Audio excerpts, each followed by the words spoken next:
Okay, Tuck Everlasting. We are going to finish the book starting at chapter 24. I wanted to bring us back to the prologue. We read that last paragraph, one day at a time, not so very long ago. Three things happened, and at first there appeared to be no connection between them. And then in chapter 1, it talked about, but the village doesn't matter except for the jailhouse and the gallows. The first house only is important. The first house, the road, and the wood. So remember, that's how we started, the jailhouse and the gallows, which brings us to chapter 24. Remember, we left off their plan at midnight. So chapter 24. Leaving the house was so easy that Winnie felt faintly shocked. She had half expected that the instant she put a foot on the stairs, they would leap from their beds and surround her with accusations. But no one stirred, and she was struck by the realization that, if she chose, she could slip out night after night without their knowing. The thought made her feel more guilty than ever that she should once more take advantage of their trust. But tonight, this one last time, she had to. There was no other way. She opened the door and slipped out into the heavy August night. Leaving the cottage was like leaving something real and moving into a dream. Her body felt weightless, and she thought she seemed to float down the path to the gate. Jesse was there, waiting. Neither of them spoke. He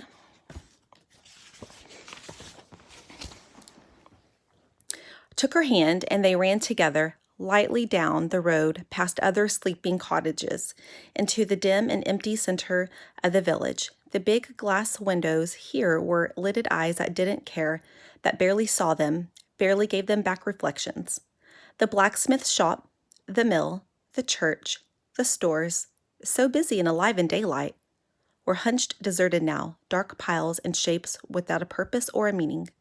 And then ahead, Winnie saw the jailhouse, its new wood still unpainted, lamplight spilling through a window at the front, and there in the cleared yard behind it, like a great L upside down, was the gallows. The sky flashed white, but this time it wasn't heat lightning, for a few moments later a low mumble still far away announced at last the coming storm. A fresh breeze lifted Winnie's hair, and from somewhere in the village behind them a dog barked. Two shadows detached themselves from the gloom as Winnie and Jessie came up. Tuck pulled her to him and hugged her hard, and Miles squeezed her hand. No one said a word. Then the four of them crept to the back of the building. Here, too high for Winnie to see into, was a barred window through which, from the room in front, light glowed faintly. Winnie peered up at it, at the blackness of the bars, with the dim gold of the light between. Into her head came lines from an old poem. Stone walls do not a prison make, no iron bars a cage. Over and over, the lines repeated themselves in her head till they were altogether meaningless. Another roll of thunder sounded. The storm was moving nearer. Then Miles was standing on a box. He was pouring oil around the frame of the window. A swirl of wind brought the thick, rich smell of it down to Winnie's nostrils. Tuck handed up a tool, and Miles began to pry at the nails securing the window frame. Miles knew carpentering. Miles could do the job. Winnie shivered and held tight to Jessie's hand. One nail was free. Another. Tuck reached up to receive them as they came out one by one. A fourth nail screeched as it was pried up, and Miles poured on more oil. From the front of the jailhouse, the constable yawned noisily and began to whistle. The whistling came nearer. Miles dropped down. They heard the constable's footsteps coming up to May's cell. The bar door clanked. Then the footsteps receded. The whistling grew fainter. An inner door shut, and the lamp glow disappeared. At once Miles was up again and prying at the nails. An eighth was out, a ninth, a tenth. Winnie counted carefully while behind her counting her... Her mind sang, "Stone walls do not a prison make." Miles handed down the prying tool. He grasped the bars of the window firmly, ready to pull, and stood poised. What is he waiting for? Thought Winnie. Why doesn't he? then a flash of lightning, and soon after a crack of thunder. In the midst of the noise, Miles gave a mighty heave, but the window did not budge. The thunder ebbed. Winnie's heart sank. What if it was all impossible? What if the window would never come out? What if— She looked over her shoulder at the dark shape of the gallows and shuddered. Again a flash of lightning, and this time a crashing burst of noise from the swirling sky. Miles yanked. The window frame sprang free, and still grasping it by the bars, he tumbled backward off the box. The job was done. 2 arms appeared in the hole left by the missing frame. May! Her head appeared. It was too dark to see her face. The window— What if it was too small for her to squeeze through? What if— But now her shoulders were out. She groaned softly. Another flash of lightning lit her face for an instant, and Winnie saw an expression there of deep concentration. Tip of tongue, protruding brows furrowed. Now Tuck was on the box, helping her, giving her his own shoulder to pull on. Miles and Jessie, close at his sides, arms upstretched, eager to receive her bulk. Her hips were free now. Look out. Here she came, her skirts tearing on the rough edges of the boards, arms flailing, and they were all in a heap on the ground. Another crash of thunder muffled Jessie's bursting, exultant laugh. May was free. Winnie clasped her trembling hands thankfully, and then the first drop of rain plopped precisely on the tip of her nose. The Tucks untangled themselves and turned to her. One by one, as the rain began, they drew her to them and kissed her. One by one, she kissed them back. Was it rain on May's face? On Tuck's? Or was it tears? Jessie was last. He put his arms around her and hugged her tight and whispered the single word, "Remember."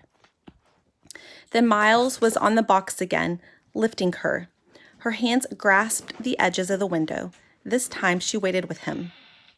When the thunder came, it tore the sky apart with its roar, and as it came, she pulled herself through and dropped to the cot inside, unharmed. She looked up at the open square and saw the frame with Miles' hands holding it. The next obliging roll of thunder saw it wedged once more into place. And then, would Miles put back the nails? She waited. Rain came in sheets now, riding the wind flung crosswise through the night. Lightning crackled, a brilliant, jagged streak, and thunder rattled the little building. The tension in the parched earth eased and vanished. Winnie felt it go. The muscles of her stomach loosened, and all at once she was exhausted. Still, she waited. Would Miles put back the nails? At last, standing tiptoe on the cot, she grasped the bars of the window, pulling herself up till she could just see through. Rain blew into her face, but at the next flash of lightning, looking down, she saw that the yard was empty. And before the thunder followed, in a pause while wind and rain held back for one brief moment, she thought she heard, fading in the distance, the tinkling little melody of the music box. The Tucks, her darling Tucks, were gone. Chapter 25.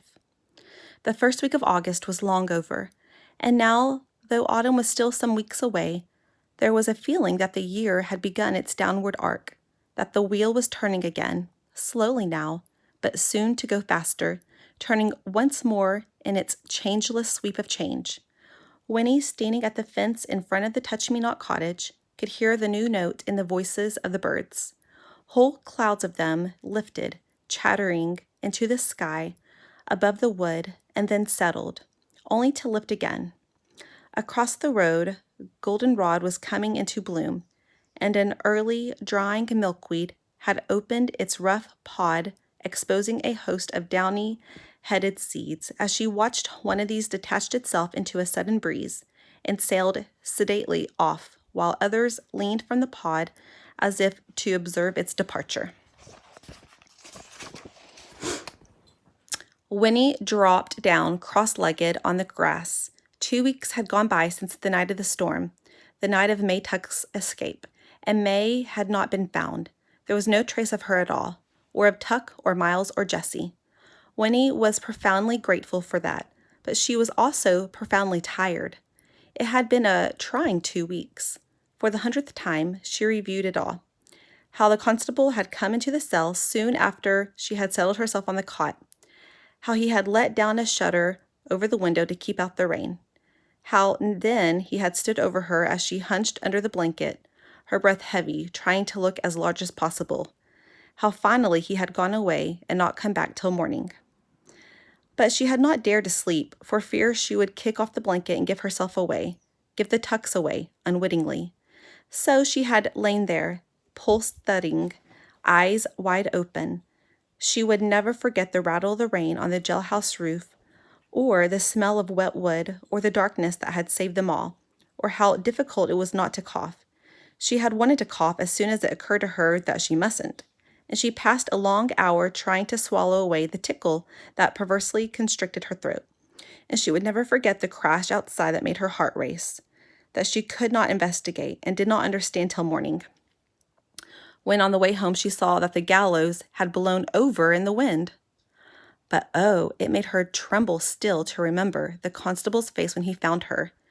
She had heard first a bustling in the front of the jail and smelled fresh coffee, and had sat up, stiff with apprehension. Then the inner door opened, the door she now saw, which separated the office from the pair of cells, and in the light that streamed before him, the constable appeared carrying a breakfast tray. He was whistling cheerfully. He came up to the barred door of her cell and looked in, and his whistling died on his lips as if it had run down and needed to be wound up again. But this comical astonishment lasted for a moment only, and then his face flushed red with anger. Winnie had sat on the cot, eyes downcast, feeling very small and very like a criminal. In fact, he was soon shouting that if she were older, he'd have to keep her there, that it was a crime, what she had done. She was an accomplice. She had helped a murderer escape. She was, in fact, a criminal, but too young to be punished by the law. Worse luck, he told her, for she badly needed punishing. She was released then into the custody of her mother and father, and these new words, accomplice and custody, chilled her blood. Over and over they asked her, shocked at first, and then wistful. Why had she done such a thing? Why? She was their daughter. They had trusted her. They had tried to bring her up properly with a true sense of right and wrong. They did not understand, and finally she had sobbed the only truth there was into her mother's shoulder, the only explanation. The Tucks were her friends. She had done it because, in spite of everything, she loved them. This of all things her family understood, and afterward they drew together staunchly around her. It was hard for them in the village. Winnie knew it was, and the knowledge gave her pain, for they were proud and she had shamed them. Still, this side of the affair was not without its benefits, at least for Winnie. Though she was confined to the yard indefinitely and could go nowhere, not even with her mother or her grandmother, the other children wandered by to look at her, to talk to her through the fence. They were impressed by what she had done. She was a figure of romance to them now, where before she had been too neat, too prissy, almost somehow too clean to be a real friend. Winnie sighed and plucked at the grass around her ankles. School would open soon. It wouldn't be so bad. In fact, she thought as her spirits lifted, this year it might be rather nice. And then two things happened. First of all, the toad appeared out of the weeds on her side of the road this time. It bounced out of a cover of old dandelion leaves and landed, plop, just beyond the fence. If she had reached her hand through the bars, she could have touched it. And next, a large brown dog with easy gait and dangling tongue came loping down the road toward them. He stopped opposite the fence and looked at Winnie with a friendly swish of his tail, and then he saw the toad. At once, he began to bark, his eyes bright. He pranced up, his hind quarters leaping independently from side to side, nose close to the toad, his voice shrill with enthusiasm. "Don't!" cried Winnie, leaping to her feet and flapping her arms. "Go away, dog! Stop that! Go away! Shoo!" The dog paused. He looked up at Winnie's frantic dancing, and then he looked at the toad, who had pressed down close to the dirt, eyes tight shut. It was too much for him. He began to bark again and reached out a long paw. "Oh!" cried Winnie. "Oh, don't do that! Leave my toad alone!" And before she had time to realize what she was doing, she bent, reached through the bars, and snatched the toad up and away from harm, dropping it on the grass beside the fence. A feeling of revulsion swept through her. While the dog whined, pawing uselessly at the fence, she stood rigid, staring at the toad, wiping her hand again and again on the skirt of her dress. Then she remembered the actual feel of the toad, and the revulsion passed. She knelt and touched the skin of the back. It was rough and soft, both at once, and cool. Winnie stood up and looked at the dog. He was waiting outside the fence, his head on one side peering at her longingly. "It's my toad," Winnie told him, "so you'd better leave it alone." And then on an impulse, she turned and ran into the cottage, up to her room, to the bureau drawer where she had hidden Jessie's bottle, the bottle of water from the spring. In a moment, she was back again. The toad still squatted where she had dropped it. The dog still waited at the fence. Winnie pulled out the cork from the mouth of the bottle, and kneeling, she poured the precious water very slowly and carefully over the toad. The dog watched this operation, and then yawning, he was suddenly bored. He turned and loped away, back down the road to the village. Winnie picked up the toad and held it for a long time without the least disgust. In the palm of her hand it sat calmly, blinking, and the waters glistened on its back. The little bottle was empty now. It lay on the grass at Winnie's feet. But if all of it was true, there was more water in the wood. There was plenty more, just in case, when she was 17. If she should decide there was more water in the wood.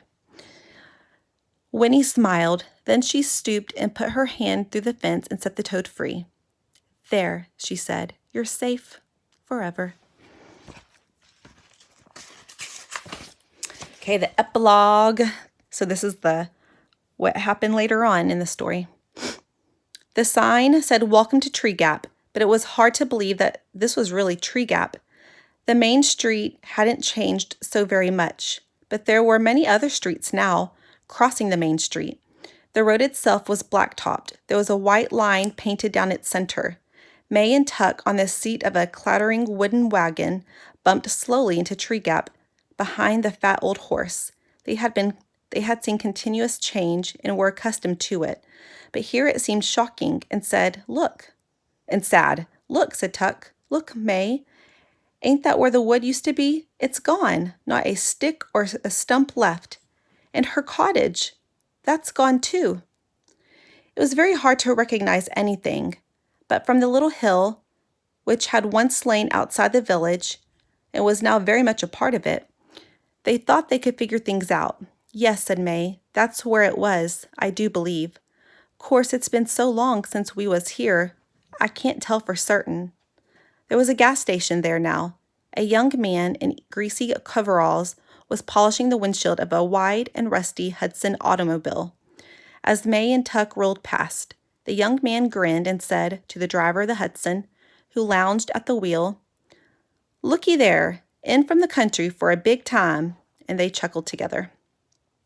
May and Tuck clattered on into the village proper, past a Catholic mixture of houses, which soon gave way to shops and other places of business. A hot dog stand, a dry cleaner, a pharmacy, a 5 and 10, another gas station, a tall white frame building with a pleasant veranda, the Tree Gap Hotel, family dining, easy rates, the post office. Beyond that, the jailhouse was a larger jailhouse now, painted brown with an officer for the county clerk. A black and white police car was parked in front, with the red glass searching on its roof and radio antenna, like a buggy whip fastened to the windshield. May glanced at the jailhouse, but looked away quickly. "See beyond there?" she said, pointing. "That diner? Let's stop there and get a cup of coffee, all right?" "All right," said Tuck. "Maybe they'll know something." I showed it. Inside, the diner gleamed with chrome and smelled like linoleum and ketchup. May and Tuck took seats on rumbling swivel stools at the long counter. The counterman emerged from the kitchen at the rear and sized them up expertly. They looked all right. A little queer or strange, maybe. Their clothes especially, but honest. He slapped a cardboard menu down in front of them and leaned on the foaming orangeade cooler. "You folks from off?" he asked. "Yep," said Tuck. "Just passing through." "Sure," said the counterman. "Say," said Tuck cautiously, fingering the menu, "didn't there used to be a wood once down the other side of town?" "Sure," said the counterman. "Had a big electrical storm, though. About 3 years ago now, or thereabouts. Big tree got hit by lightning, split right down the middle. Caught fire and everything. Tore up the ground, too. Had to bulldoze her all out." "Oh," said Tuck. He and May exchanged glances. "Coffee, please," said May. "Black, for both of us." "Sure," said the counterman. He took the menu away, poured coffee into thick pottery mugs, and leaned again on the orangeade cooler. "Used to be a freshwater spring in that wood," said Tuck boldly, sipping his coffee. "I don't know nothing about that," said the counterman. "Had to bulldoze her all out, like I say." "Oh," said Tuck. Afterward, while May was shopping for supplies, Tuck went back through the town on foot, back the way they had come, out to the little hill. There were houses there now, and a feed and grain store, but on the far side of the hill, inside a rambling iron fence, was a cemetery. Tuck's heart quickened. He had noticed the cemetery on the way in. May had seen it too. They had not spoken about it, but both knew it might hold other answers. Tuck straightened his old jacket. He passed through an archway of wrought iron curlicues and paused, squinting at the weedy rows of gravestones. And then, far over to the right, he saw a tall monument, once no doubt imposing, but now tipped slightly sideways. On it was carved one name, Foster. Slowly, Tuck turned his footsteps toward the monument and saw as he approached that there were other smaller markers all around it, a family plot. And then his throat closed, for it was there. He had wanted it to be there, but now that he saw it, he was overcome with sadness. He knelt and read the inscription. "In loving memory, Winifred Foster Jackson. Dear wife, dear mother, 1870 to 1948. So, said Tuck to himself, 2 years. She's been gone 2 years. He stood up and looked around, embarrassed, trying to clear the lump from his throat. But there was no one to see him. The cemetery was very quiet. In the branches of a willow behind him, a red-winged blackbird chirped. Tuck wiped his eyes hastily. Then he straightened his jacket again and drew up his hand in a brief salute. "Good girl," he said aloud. And then he turned and left the cemetery, walking quickly. Later, as he and May rolled out of Tree Gap, May said softly without looking at him, "She's gone?" Tuck nodded. "She's gone," he answered. There was a long moment of silence between them, and then May said, "Poor Jessie." "He knowed it, though," said Tuck. "At least, he knowed she wasn't coming. We all knowed that, long time ago." "Just the same," said May. She sighed, and then she sat up a little straighter. "Well, where to now, Tuck? No need to come back here no more." "That's so," said Tuck. "Let's just head on out this way. We'll locate something." "All right," said May, and then she put a hand on his arm and pointed. "Look out for that road." Tuck had seen it too. He reined in the horse and climbed down from the wagon. The toad was squatting in the middle of the road, quite unconcerned in the other lane. A pickup truck rattled by, and against the breeze it made, the toad shut its eyes tightly, but did not move.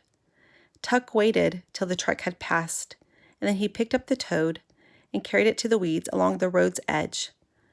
"Dern fool thing must think it's going to live forever," he said to May.